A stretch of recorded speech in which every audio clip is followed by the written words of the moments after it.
తెలుగు కులాల వాళ్ళు ఉదాహరణకి జిక్కాట అని ఒకటి ఉంటుందండి. కోయంబత్తూరు ప్రాంతాల్లో ఆడతారు. ఎవరు ఆడతారంటే తెలుగు దళితులైన మాదిగలు చాలా పెద్ద పెద్దయండి. భేరీలు లాంటివి ఉంటాయి. ఆ డ్రమ్స్ భేరీలు లాంటి వాళ్ళు మెడకి వేసుకుంటారు.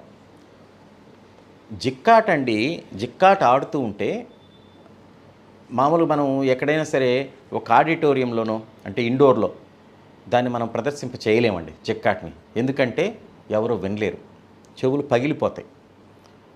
అది వాళ్ళు ఏం చేస్తారంటే తిరునాళ్ళు జరిగేటప్పుడు, జాతరలు జరిగేటప్పుడు, పరసలు జరిగేటప్పుడు వాళ్ళు బట్టబయలు ప్రాంతాల్లో జిక్కాటను ఆడతారండి. ఒక గ్రూప్ ఒక 20 మంది కలిసి జిక్కాట ఆడుతూ ఉంటే ఆ డ్రమ్స్ మోగిస్తూ చుట్టుపక్కల 5 కిలోమీటర్లకు వినిపిస్తుంది అది. మనం ఏదైనా ఒక ఇండోర్ హాల్లోనో ఎక్కడైనా పెట్టేసామనుకోండి, అది లేచి పరిగెత్తి వెళ్ళిపోవాల్సిందే మనం. అంత శబ్దం వస్తుంది. అంత అద్భుతమైన అడుగు